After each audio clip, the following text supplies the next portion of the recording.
Alexander cut, Beau Brade hurt, and OT updates on this episode of the Purple Rain podcast.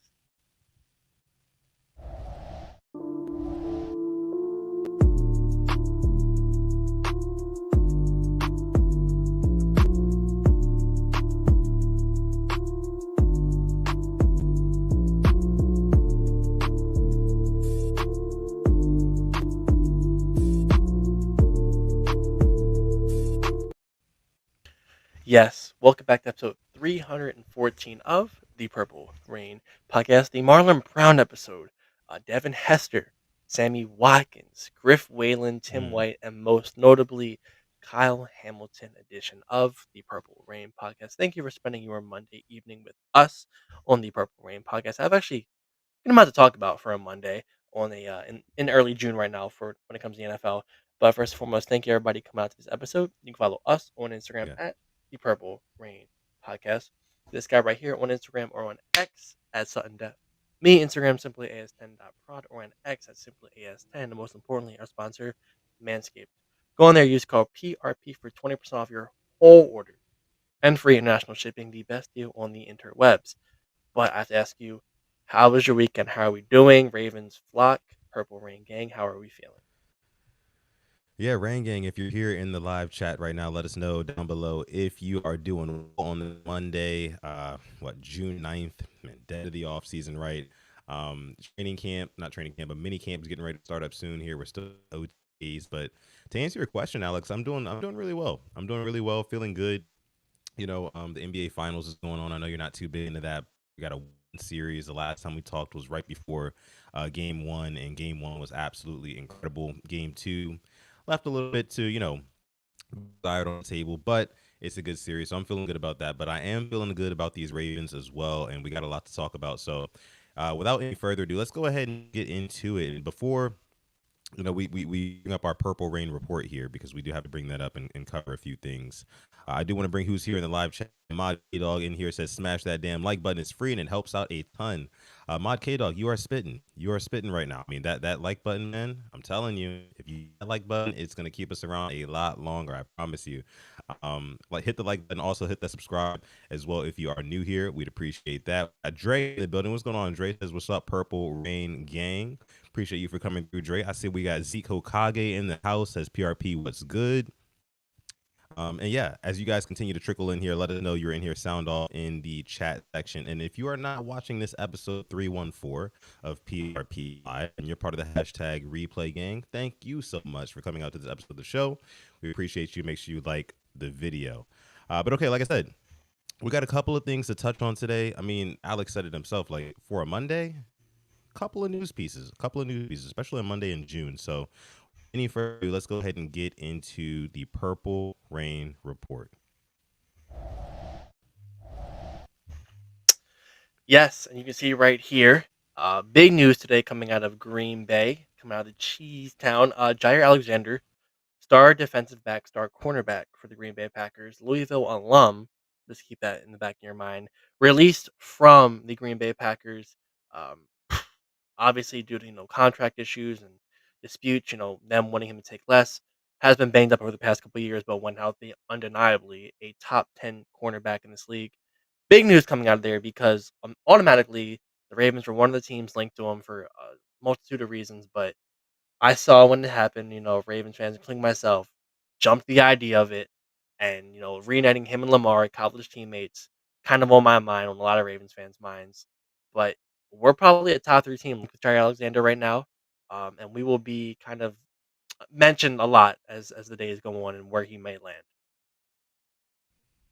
Yeah, I mean, 100% agree there. And to take it a step further, Alex, I mean, you're looking at a DB room who historically in past seasons, that's kind of been their Achilles heel kind of down the stretch. So, like, you would want to see this Ravens team go out and all their chips to the middle of the table and maybe pursue a guy like Jaire Alexander. You know what I'm saying? Like he's at a point in his career now where, there's going to be a lot of teams that want to take the risk on him. There's going to be a lot of suitors for him on the open market, but they are going to be kind of lowballing him based off of his past words like that. So I think that there definitely is an avenue, Alex. I think there is an avenue for Jaire Alexander to become a Raven.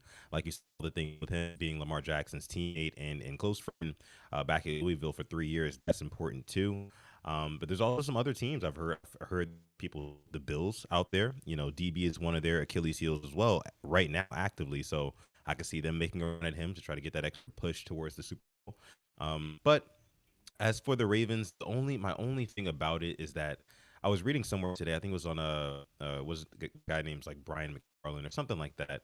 Ravens salary cap on Twitter, right? And he was saying that the Ravens have around like $18 million in cap space, open space, but after everything is said and done, after all the things that they have to pay for, basically the bills that are going to be due, they have about 5 million, in cap space, right? That they can effectively use. And I just don't know if a guy like Jaire Alexander, who was expected to make 16 million, year with the Green Bay Packers, who just released him, I don't know if he's going to be willing to take, a fraction of the 5 million that we have made. Uh, Maybe it just depends where his morals lie, right? It just depends on where Jaire Alexander, because I think that the Ravens and Eric Costa will end up doing their due diligence and maybe just getting on the phone with him, with his agent, and saying like, hey, like, would Jaire be willing to come to Baltimore and play, for a year, maybe like a couple $1 million, right? And we'll just kind of see what happens. You have an opportunity to potentially win a Super Bowl, play with your buddy from college. That's let us know what he says. And if Jaire Alexander is thinking to himself like, no, I'd rather go somewhere who's gonna pay me a bigger bag, like maybe a team that's like middle of the pack, something like that. But like, they have more money to spend. Uh, like I said, it just depends on where his values lie at this point in his career. Yeah, I look at this and I think of a team like the Eagles. They would find a way to get this done, and that's kind of like to me the difference of being great to being the best. I'd say, and I think I have three reasons why I think this will get done. I think he will become a Raven, and you can obviously have these reasons why you don't. But number one, not going to cost a comp pick. Number two, we do have a little bit of money to spend and that extension. And number three, the Lamar Jackson tax. He is going to vouch for this guy like no other. I even found a tweet from 2024 last year in August saying about Jair to come be a Raven, like come link up together. Um, I do think this might happen. Like if I'm giving a percentage, I'm gonna go like 45. Like that's a good percentage, I think, for him being a Raven. Uh, just too many reasons why he should become one. And with our secondary getting banged up, we can find a way to make it happen. This might hurt, some of the sixth, seventh round DBs we drafted, but it's Jaire Alexander. And if you are a win now mode, I mean, him with Wiggins and Humphrey in the slot, that's pretty damn good. If this was a couple years ago, I might not be all for it, but after seeing what the Eagles pull off, year in and year out, I'm kind of all for it at this point. Get as many great players as you can. Um, it's just kind of money now is where we have to watch out for. And what he's looking to get right now at this point of career. Yeah, definitely agreed there. We have our guy, the Flock Rundown. Our guy Ryan is in the house. What's going on, brother? Appreciate you for coming through. Make sure you guys go ahead and subscribe to his channel as well. He's going crazy over there on YouTube, man. As we can clear a lot more cap if needed. Lamar extension, Roquan restructure, etc., and structure the Jair deal to be mostly bonuses and add void to keep the cap hit low. Yeah, I mean, there's definitely a lot of ways that EDC could finesse a deal like this, have it, heavily incentivized for Jair Alexander. Basically, just give him like a little middle of your career, midlife crisis, mid career crisis, prove it deal, right? And we've seen cost those types of deals before in other GMs as well.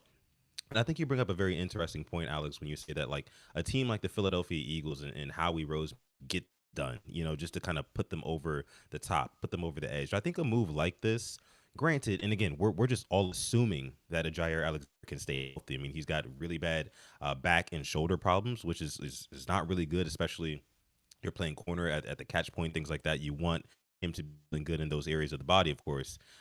But that's really any area of the body for any football player. But my point is like I just don't know if the juice will be worth the squeeze to Eric DeCosta to really go out there and like kind of shuffle some things around and make it work that way, because I think that if the Shadobia Awuzie signing hadn't already happened, we'd be looking at this with a lot more seriousness, right? Shadobia Awuzie move did happen. I think that the Ravens and everybody in that everybody in that franchise is expecting Nate Wiggins to take second year leap, right? We just saw Nate Wiggins. I think he was on the lounge. He talked about a lot of things he wants to improve. It kind of reminded me because I almost forgot about it. He dropped like 5 picks last year, right? If he catches those picks, right, at least like maybe 3 or 4 more of them, he's being talked about right now as top 10 corner in this league, right? Like that's just what it is. So I think that we do expect, and he was sticky all season last year as well. Let's just not forget about that too. But I do expect for Nate Wiggins to make that second year jump. So I just think that right now, with all of the studs that are on this team, because we're not just talking about Lamar Jackson and a couple other guys like that. We're talking like guys like Kyle Hamilton, Tyler Linderbaum. You know what I mean? Travis Jones, who talked about his contract situation today. All those guys and more, a lot more, are in line to get paid. So I just don't know if bringing in a guy right now who is going to kind of add stress to that cap is definitely going to be worth it. But it would be a luxury. It would be a luxury if it did happen. But I don't know. I can't really say whether or not, because you say you think it's going to happen. Like you're saying like a 45% chance, right? Yeah. Which is a little bit less than half. So I mean, but I just, for me, I'd give it maybe like a 20% chance that they go ahead and do this. I think only if Jaire Alexander is waiting by the phone for like days and maybe like a week or two, and nobody's really wowed him with a deal. That's when the Ravens could potentially swoop in and be like, hey, like, why don't you come play for us for this? And, give him all the incentives and the whole package and sweet talk him and all the good stuff. Then I could see it maybe happening. But a player of his caliber is not going to be out there on the market very long. And I just don't think that the Ravens are at the top of that pecking order of teams who would be wanting to swoop in and really, really pursue him. I just don't. Yeah, I mean, it now depends if he wants to win or wants to get paid, and that's completely up to him. I'm not going to bash him for either one, but I feel like at this point in his career, if he wants to win, I think we give him probably one of the best chances. You're going to go into a team that you won't be the number one cornerback. You'll be a top guy, but you won't be having to face number ones week in and week out. Like we'll move our guys around, like it was in Green Bay when they were losing games in the playoffs because their cornerbacks next to him weren't that good. There's no reason why Tom Brady was throwing 3 touchdowns in a Hail Mary to Scotty Miller because what was his face? Kalen King, I think, couldn't cover him. Jair was locking it down, but nobody else could. So he could come here. I mean, it could help us out. It could help him out. It would take a lot less stress off of him for cover number one guys. You don't have to play Justin Jefferson twice a year. You have to play Jamar Chase. Unfortunately, you're That's true. probably Yeah. 1A to 1B, however you want to look at it. But you have a little bit more help on offense. You don't have a bunch of Jags, I'd say, on your offense compared to a bunch of superstars on our offense. So NFC is the easier conference. We're a lot tougher than the AFC, but I feel like we give him the best chance, I think, at a ring. I know it's kind of funny to say as we haven't made a Super Bowl, but if you go to Buffalo, I think you're taking the one over Christian Benford. Just my honest opinion, I think Marlon Humphrey is a better corner than Christian Benford. You can hate me if you want to, Yeah. that's fine. Um, if he goes to Kansas City, he'd be number 2, I think, behind McDuffie, and that's fair to say. So it's kind of where he wants to play and what he wants with that money. If he wants to get paid, he'll have it. If he wants to win, he'll have it. I just think he wants to win. I just think him playing with Lamar, I think that effect is a real thing. I think that's going to sway him maybe a little bit to come over here, and he could get those bonuses back with maybe a Mm, Pro Bowl or some playoff wins or maybe a Super Bowl win. You can make that money back. yeah. That's a good point, man. That's a good point. I mean, again, that's the one caveat that I have with this whole situation. It's like I don't think that it's going to happen, but if it were to happen, I think it would be exactly for why you just said. I think that he would really want to play with Lamar Jackson again. And it was funny enough. I was on Twitter earlier today, and I saw somebody tweet how excited Lamar Jackson was that Jaire Alexander got drafted. All those years ago on draft night, and it just kind of speaks to the relationship that those two guys have, right? And I just think that, like you said, relationships matter. I mean, not anywhere, but like definitely in the NFL as well. Like it's just they matter, and I think that Lamar Jackson is probably. I wouldn't doubt if he sent a little text message, right, or gave Jair a call and said like, hey, like. Like what do you really want? Like, what are you trying to do? You know what I'm saying? Like, you can come over here, play with us for a year, see what they're talking about, and maybe we can go out and win a ring together, like we wanted to do it. You know what I'm saying? Like, it's just, I don't know. It could totally happen, but I think from the business side of things, I do think that the Ravens will be a little bit more conservative when it comes to Jaire Alexander, as opposed to trying to be more aggressive and really actively pursuing him. But okay, let's go ahead and switch topics here. Captain Gamer says here, with two safeties down, DaCosta might go for depth before making a big move at corner. Yeah. Yeah, yes, yeah, and that kind of leads into our next topic that we wanted to talk about here. Um, let's go ahead and bring this up on screen. Yeah, so today there was some OTAs updates, and let me just read this tweet from here. Jeff Zarebek says the Ravens' seventh OTA just concluded. Rashad Bateman had a nice day. TJ Tampa had an interception of Cooper Rush and another end zone breakup. The downer was that Beau Brade going down with an I word. He could not put much weight on his left arm leg, and he was helped off by a trainer. So that is kind of the synopsis of today's OTA activities from the Ravens. And I found this one interesting, and it kind of goes in hand with Captain Gamer's comment there, because obviously Beau Brade went down. He was one of our safeties. Jaire Washington went down a couple of weeks ago. He won't be back until like maybe mid-November, December, something like that. So it does kind of leave the Ravens a little bit vulnerable at the safety position outside of Kyle Hamilton, who you want to be able to kind of plug and play wherever you want to. And then, of course, rookie Malachi Starks, who actually spoke today after practice. So we'll get into that a little bit later. But yeah, I mean, what do you take away from Jeff Zarebek's synopsis of today's OTA updates? Like, is there anything that kind of stands out to you, or what are you seeing? I mean, this hurts. Hearing him go down. I saw another report like he could put a little bit of weight on it. Hopefully, it's nothing serious. If it knocks him out to a training camp, that's whatever. It does take valuable reps away from him.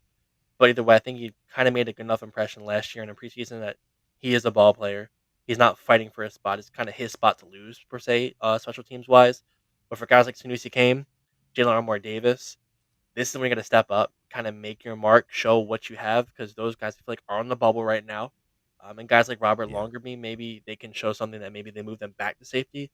But I feel like right now we have to look at a free agent veteran safety, um, just for kind of taking reps away and taking time off of guys like Hamilton and Starks. They can't be out there every single play. You need to bring out somebody else in. So I wouldn't be surprised if we yeah, were to start seeing some visits, not signings, but maybe a visit before training camp and activities to say next month. I think that happen, but this does hurt me. I mean, for being a Maryland and Beau Brade fan, I did not want to see this Monday, but I think we'll find out more tomorrow if Harbaugh speaks. But yeah, definitely not looking good right now with the eyeword issues, and we're only at June 9th. That's two safeties. yeah, yeah. I, you know what? I mean, the more we're sitting here talking about it, man, the more I just think that um, the Ravens are probably going to try to make one more quote unquote splash offseason acquisition, man. Like it's just the more we're talking about, I mean, Ardarius Washington and now Beau Brade, and Beau Brade was the guy for me, and I think for you as well. Who we kind of expected to get those reps to kind of prove himself, because that guy Beau Brade, man, he may not have proven to be the most talented guy, but that guy's got a hell of a motor. He plays very hard. He plays like a Raven. He hits hard, man. And I wanted to see him get his opportunity. So hopefully, thoughts and prayers to him. Hopefully he can get better, and it's nothing too serious. But yeah, I do think that it definitely does leave a void. It leaves a hole on this roster, and I do see the Ravens addressing that depth there. And that kind of goes back again to what Captain Gamer was saying a couple of minutes ago. I see them doing that, kind of address safety as opposed to addressing cornerback any further. Dre says here, if Justin Simmons is affordable, I would like that as well. Yeah, I mean, so that talk is going to start heating up again too. With our need for safety. So, what do you think about that, Alex? Yeah, kind of another thing. Does he want to get paid or does he want to win? Won a Yeah, little bit with the Falcons last year, didn't make the playoffs. Uh, don't know where he wants to go. I feel like there's some teams he would be a good fit for that are contenders. But I think he's holding out maybe for the best spot. But at this point, you're not going to get a really big contract in June or July. You're going to get maybe a 1 to 2 year deal, not 4 or 5, 70, 80 mil. So not sure what he's looking to get, but that might be heating up now with him going down with Beau Braden, depending how serious it is as well. Wouldn't hate it though. That would be a really, really nice signing. We need him more than Jair. That's there. yeah. Definitely, I could definitely agree there. So a couple of other things that we saw there from Jeff Zarebek's synopsis tweet, right? Heard that Rashad Bateman had a good day. I saw somebody there talking chat about that. Our guy Quoney in the house. What's going on, Quoney? I also see Devon Johnson in the house. What's going on, Devon? Oh, Appreciate y'all for coming through. Let me see. So Quoney says her Bateman had a good day as well. Only OTAs, but still, yes, as you guys know, Bateman just signed that 3-year extension. Um, Pretty much have Bateman locked up to what 2028, 2029, something like that. Uh, 36.75 million dollar extension, very good for both sides. Now we see Bateman in here TAs. He's still shining bright. I do expect him to carry that over into training camp. He was really good in training camp last offseason too, notably, and carry that into season. So I think that a guy like Rashad Bateman, and again, I'm standing so firm in this. I am standing so 10 toes down in this going into this next season, Alex. I can see Rashad Bateman by the time the season is over eclipsing Zay Flowers as the number one wide receiver option on the team. I can see it. It's only going to take 1 or 2 games, Alex. That's the thing. It's only going to take 1 or 2 games of like, okay, Rashad Bateman was doing this last year in the regular season.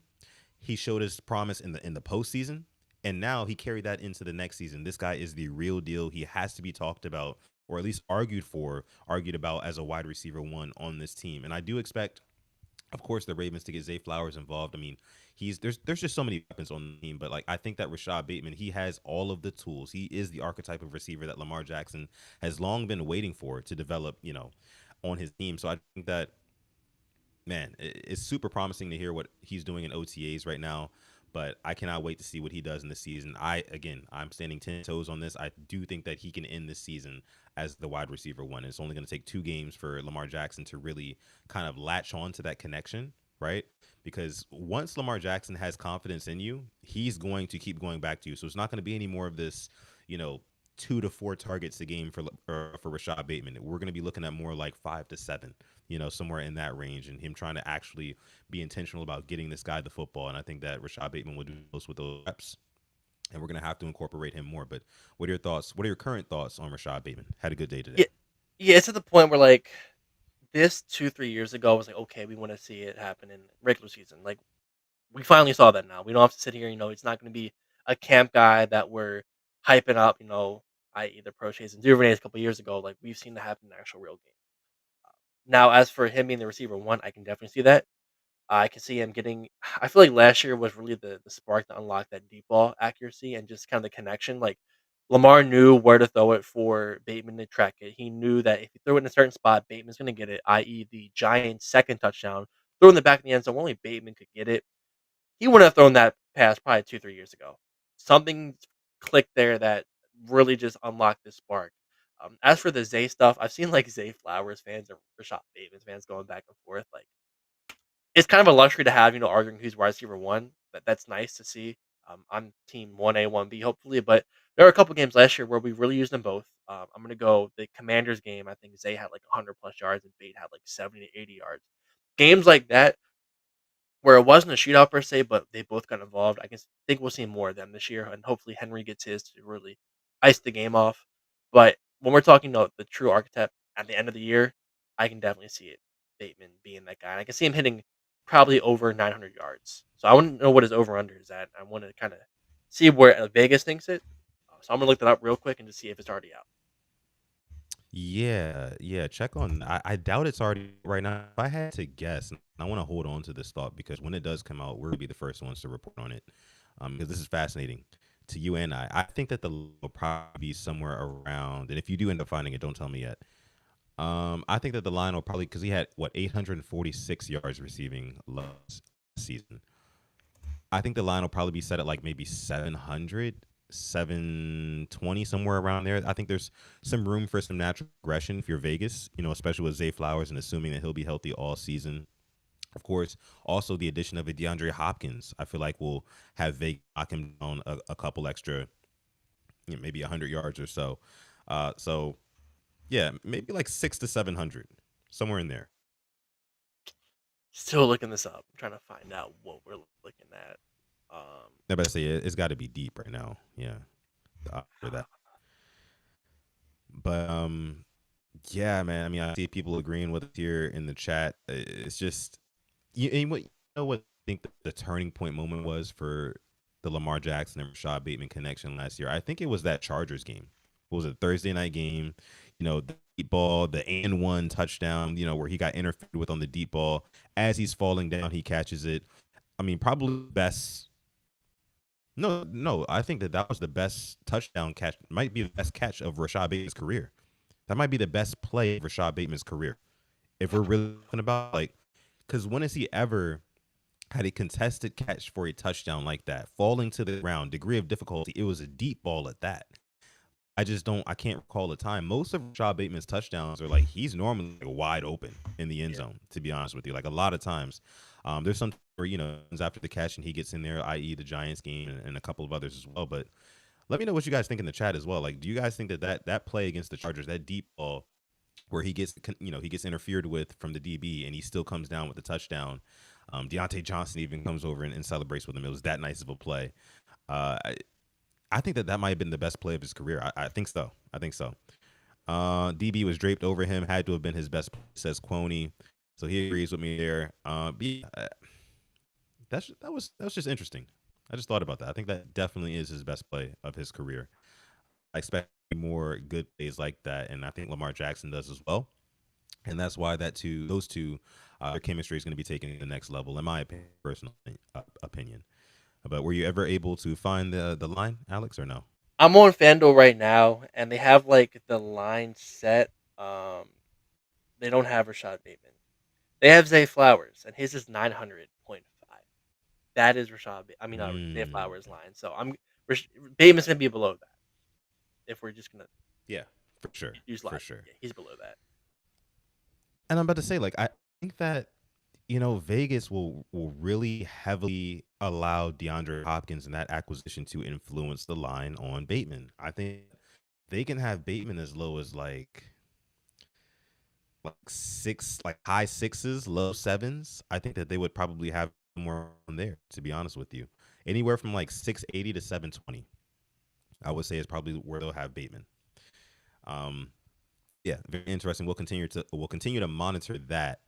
Let me see. Also, oh yeah, RTV says this one as well. The slant to the house versus the Dolphins was a really good one as well. I can't lie about that one. I mean, he turned on the Jets for that one. So you make a good point. You make a good point. Um, yeah, it would have to be one of those two plays. Either the slant to the house versus the Dolphins. I mean, I know there was a deep ball against the Jets. He had a really good one over the shoulder catch. He had a nice over the shoulder catch against Tampa Bay last year. But in terms of like catches and like elite run after catch, those two plays right there: the Chargers touchdown and the Dolphins touchdown. Then I think I like the Steelers one in the regular season when he like kind of toe tapped it corner of the end zone. It's not the best one, but I think just like pure technique, that was a nice one, getting the feet in That one was nice. and just Yeah, a route you're right. altogether. But I think the Charger one might be the best like all around because it's the contact is fighting. There being a PI, the slant was that was sick. That was sick. Yeah, that was dirty. That was dirty, and that was young Bateman too. Man, can't wait to see what Bateman has in store for us this upcoming season. Balenciaga Bateman, he says a lot more is on the way. Cannot wait to see what he puts on. Let's go ahead and transition into our next little update from OTAs, though. So this was another thing that came out of today's OTAs. Malachi Starks, right? Malachi Starks, Ravens rookie safety, very promising talent. He had a lot to say about kind of everything, but one thing that I really took away from it was what he said here about Isaiah Likely. He mentioned, he was asked about Isaiah Likely and who was kind of like the toughest guard on the Ravens. And Malachi Stark said Isaiah Likely has impressed him with his receiving ability so far in OTAs. "Quote unquote, he's a lot quicker than he looks." And this just kind of, again, speaks to all the weapons that the Ravens have on offense specifically. I mean, we don't even have to talk about defense. That's a whole nother story. But on offense, I mean, we just got done talking about guys like Rashad Bateman, Zay Flowers, DeAndre Hopkins, but we're not even talking about Mark Andrews, who led the league in touch last season. We're not talking about Isaiah Likely, who is clearly, well, not even clear, not clearly, but arguably the best tight end that the Ravens have now.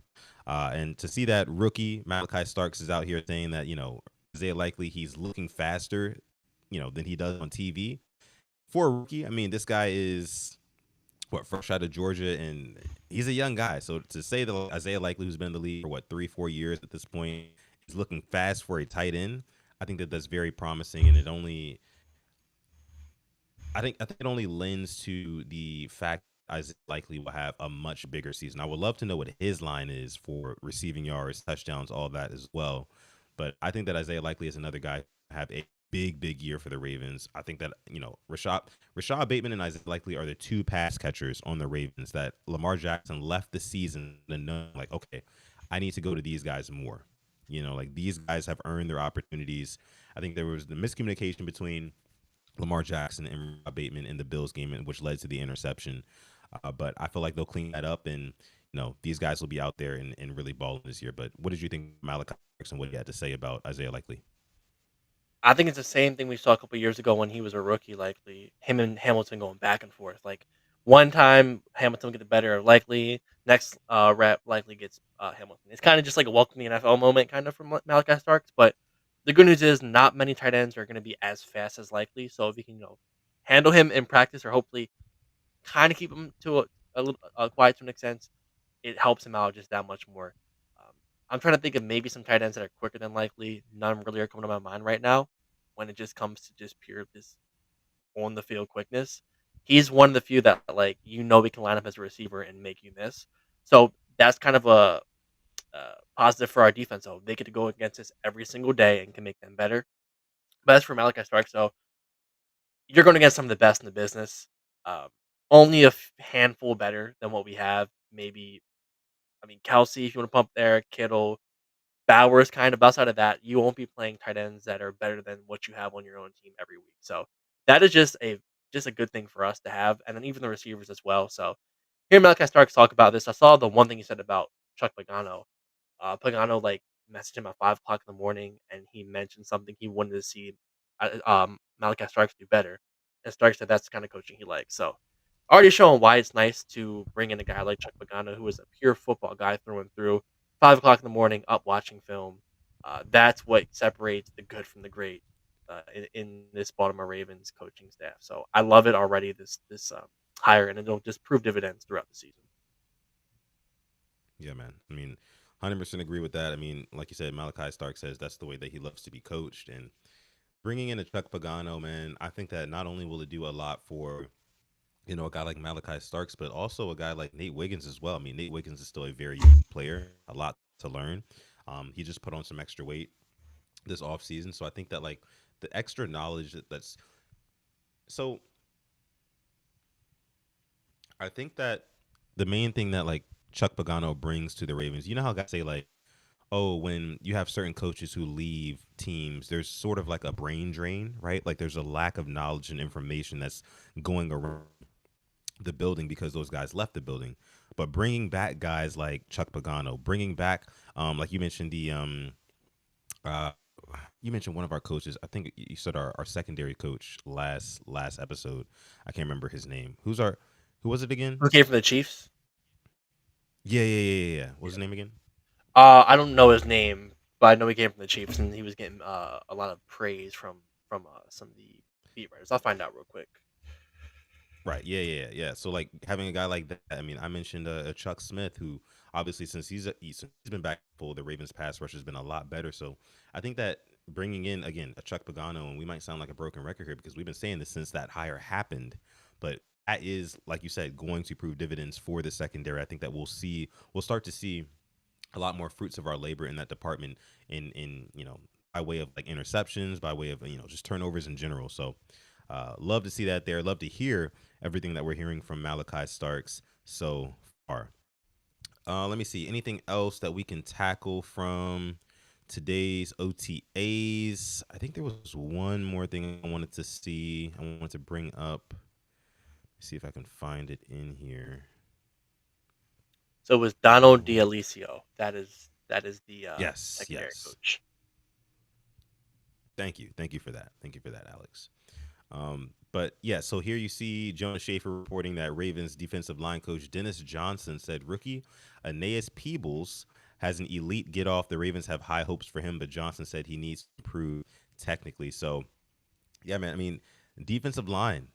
is one of those positions on the Ravens that, we have definitely needed to invest more pieces into, especially the interior of that defensive line, especially with contracts coming up, things like that. Us losing a Michael Pierce, uh, it is very promising to me to hear that this guy Aeneas Peebles is a freak athlete, basically, but he just needs to kind of smoothing out some of the rough around the edges, and I think that he's in the perfect environment here in Baltimore to do that. But again, this is just promising for me. What do you think? Yeah, I mean, where we get him at, where we got him at, really, really nice to see. But we do have to kind Big of just, value. yeah, kind of just sit back and let him develop, and maybe he can have a little bit of an impact, more of an impact that we've seen from a guy like Broderick Jones in his first couple of years, first I think, year or two. But if he can come in there, get some relatively good snaps, stuff to run, that's big. And if he can get to the quarterback as well, I mean that's even bigger. So good signs now. I know we really can't see them do too much because you can't really rush the quarterback. Don't want to go full Right. contact right now in June, but working hard out there, just soaking in the NFL environment is big for these guys. First year in the league, so all good stuff right now here. And it's better than not practicing like some guys are doing because of a contract or just not showing up and giving it their all. Because these practices do matter when it's you know December 3rd and 5, in a cold weather. Like these, it's kind of where you learn Yeah. your techniques. Yeah. Absolutely. We got Mod Roosh in the building. Says good rain gang. What's going on, Roosh? Appreciate Up, you for coming through. And then we got a member of the Purple Rain Pioneers, a membership of the channel, Don C. The Don. What's going on, Don? Appreciate you up. for coming through. Says, what's up, everyone, at Simply as 10 and at Sutton. Yeah, man. Appreciate you for coming through as always. But yeah, those were kind of like the biggest points today from OTAs. And of course, when does minicamp start? Mandatory minicamp? Alex, is it next Ooh, week? I believe it is. I believe it is. Yeah, we're right around the corner, man. We're right around the corner. I mean, June right now, we got one more full month, and then June football is 17th. basically back. June Yeah, 17th. man. Yeah. So we're gonna see all these guys here. I believe they're in pads in minicamp, right? Yeah, they're in pads, right? I think they are. Yeah, I think they do put on the pads in minicamp. So it's going to be beautiful to see our guys in full effect again. Some of the younger guys out there, like you just mentioned, not really allowed to rush the pass or anything like that. Right now, they're not really practicing those things, so we haven't really heard a whole lot from like guys like Mike Green. But we'll get to see him soon as well, kind of showing off his talent and his athleticism. But I can't wait, man. I cannot wait. But I think that is all we had to cover from this episode of the show. If I'm not mistaken, we talked Aaron Rodgers on last episode, right? Yeah, we did. Yeah, we Yeah, did. we did. That's right. Yeah, we We did. did. Yeah. He's in the AFC North now. We already said good luck to him. Don't really expect him to make too much noise in the AFC North. I think the Steelers will, again, like you said, maybe go 8-8, 8-1, like you said on the last episode. That was pretty funny, but but yeah, man. So I think we're gonna go ahead and leave it there for this episode of the Purple Rain Pod, episode 314. A little bit of a short one today. Not too much news, but we got to what we needed to get to. If you're just getting in here, make sure you go ahead and hit that rewind and go back to the start of the episode so you can see everything we covered in this one. Covered a lot of good stuff. Jaire Alexander, Rashad Baitman. We talked about Malachi Starks and more. So make sure if you're just getting in here, or if you're part of the hashtag replay gang, hello. Thank you for finishing the show. We appreciate all of you guys. Again, you can find us on Instagram at the Purple Rain Podcast. Make sure you like this video and subscribe to the channel as well for more Ravens content coming out here in the near future. Also, my guy added the episode with Manscaped. You can go on manscaped.com, use our code PRP, save yourself 20% off anything you want on that website. You can stack your cart up high to the sky. You're going to get 20% off plus the free international shipping. My name is Sutton Def. You can find me everywhere at Sutton Def. You can find him pretty much everywhere at Simply AS10. That being said, I'm going to let my guy Alex take us out. Yes, thank you for coming through to episode 314 of the Purple Rain Podcast. We love you. We appreciate you. And as always, Yeah. stay positive, test negative. Yes. And never, ever, ever forget, even on the rainy days, to call God. It's been episode 314 of PRP. We're going to catch you guys in the next one. Peace.